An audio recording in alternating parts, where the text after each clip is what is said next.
It's time for another retirement deep dive, where I invite you inside of the tent with me to give you an inside look into how I evaluate somebody's situation when they come to me and say, hey, Azul, I've got this amount of money and I want to know, can I retire? Importantly, though, I'm going to use a free online software tool that's available to everybody instead of using my professional software. And I do this so you can follow along and you can tweak things, you can change things. If my scenario is close to your scenario, you can tweak it and follow along and hopefully get some insights that are helpful for you. So in today's scenario, I've got a 60-year-old single person, not married. They've got $1.5 million and they want to know, hey, Azul, can I retire now or would it be better if I waited a few years? So let's jump in. The tool I'm using is called honestmath.com. I'm not an affiliate. I just think it's a good tool. One of the reasons I like it is it's high level, so you don't get caught up in the weeds and all these details. And it also uses a Monte Carlo simulation, which will become very useful for us here pretty soon. So I like the high level aspects of it because I don't think you should make the decision whether you should retire or not based on a free online software tool. But I do think it'll give you a ballpark idea. And then you can go work with a professional to help you make the final decision. You want to have 99.9% certainty when you make the decision to retire, to quit your job that maybe you've been at 10, 20, 30 years.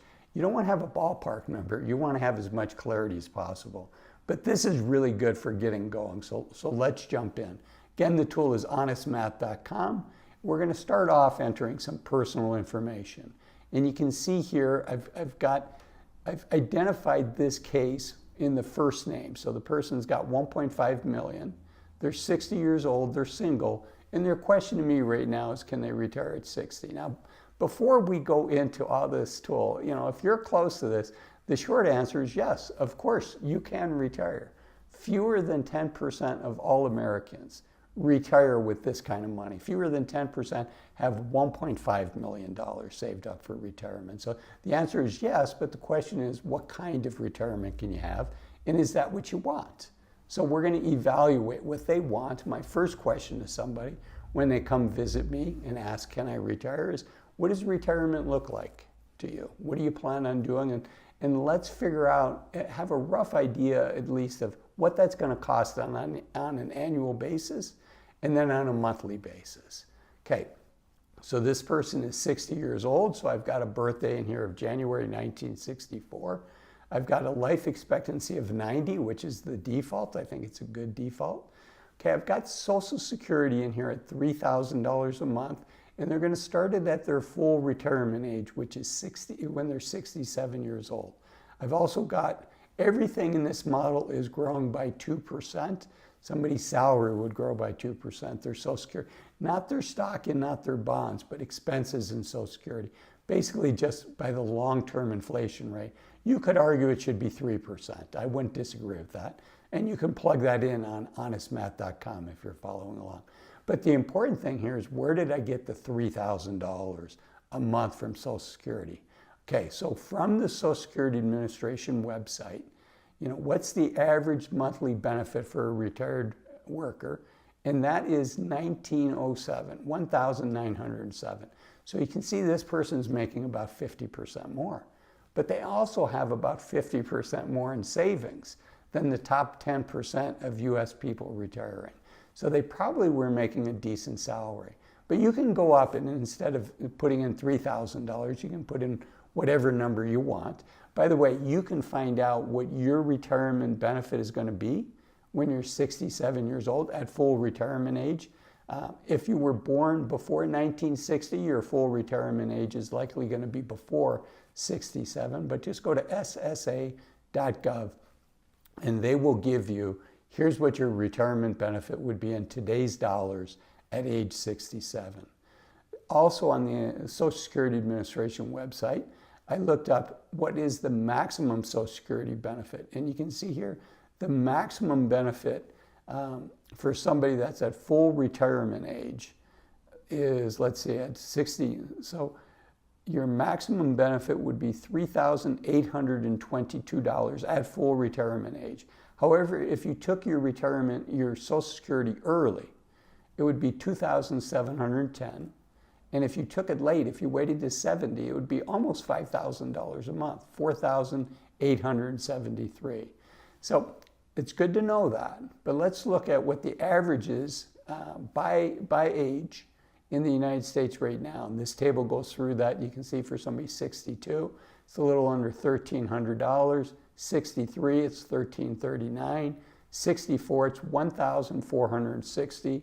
65 is $1,563. 66 is $1,740. At 67, which is full retirement age, $1,948. At 68, a little less than $2,000, $1,948. At 69, it stays about the same, $1,945.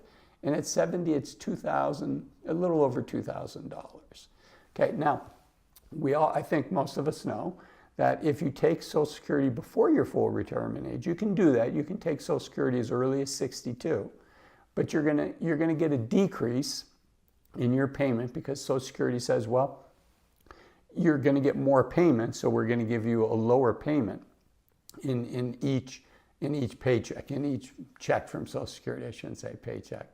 So you can see here at 62, you would get 70% at your full retirement age. Then obviously at 67, which is full retirement age, you get 100%. So each year you take it early is about 5 to 7% discount is going to be reduced by 5 to 7%.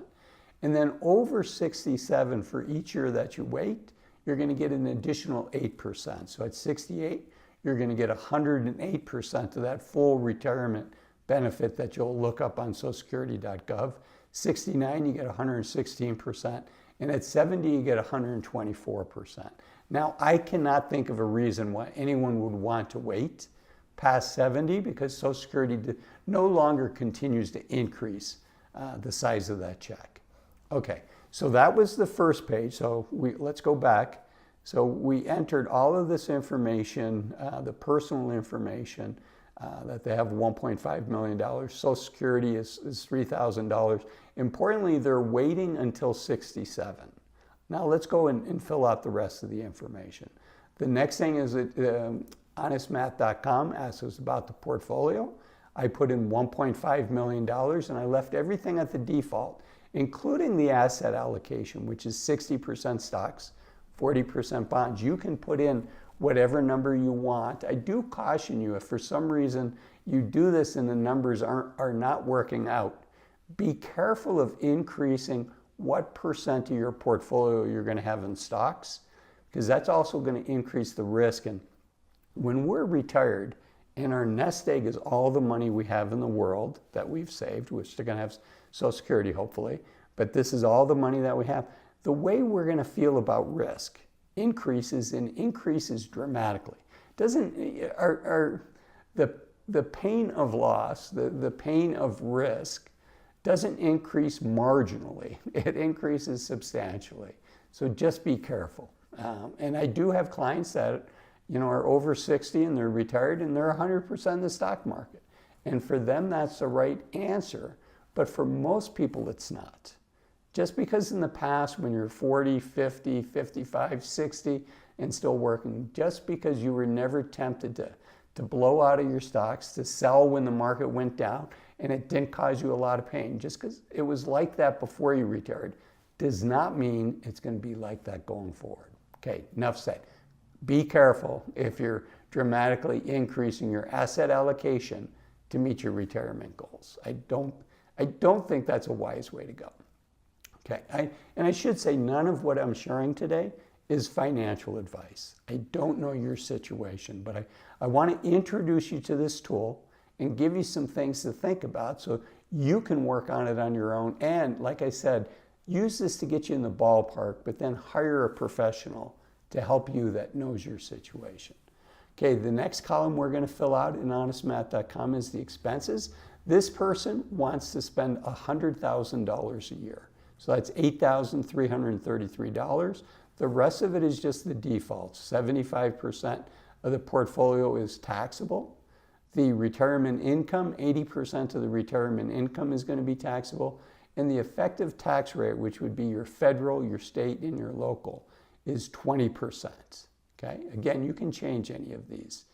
The next one is under settings, and it's really about market returns. What do I think the market's going to return? And short answer is I don't know, but I think the defaults that Honest Math have in here are pretty good. I think it's fine. Importantly, I suggest that you consider checking this box called fat tails.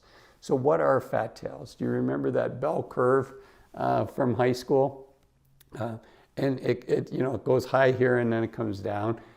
And it's pretty low to the zero mark. Towards the end, these are called the tails of that Gaussian distribution, that bell curve. But stock market returns tend to, both on the high end and on the low end, get higher returns than a traditional bell curve would give you. So fat tails takes that into account. I suggest you check that. Another thing about checking is black swan events.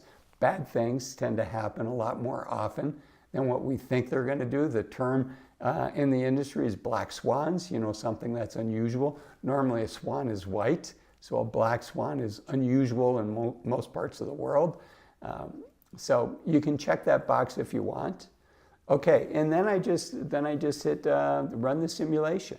And you can see here what we have is we have a graph that shows us the range of, I mentioned earlier, the Monte Carlo simulation. And the Monte Carlo simulation is taking actual stock market returns, it's randomizing it, and it's trying to simulate 10,000 different lives. Just randomly picking a stock return, and that's 1 year, and then randomly picking another stock return, that's another one, and building these 10,000 lives. You and I live our one life, but it'd be nice if we could benefit from hundreds or thousands of lives. And frankly, that's one of the things a financial advisor brings to the table is they have helped hundreds, if not thousands of families navigate retirement, and they learn from their clients' experiences. So this is a software tool that is just looking at the investment results. And what we're seeing here is the top of the blue line.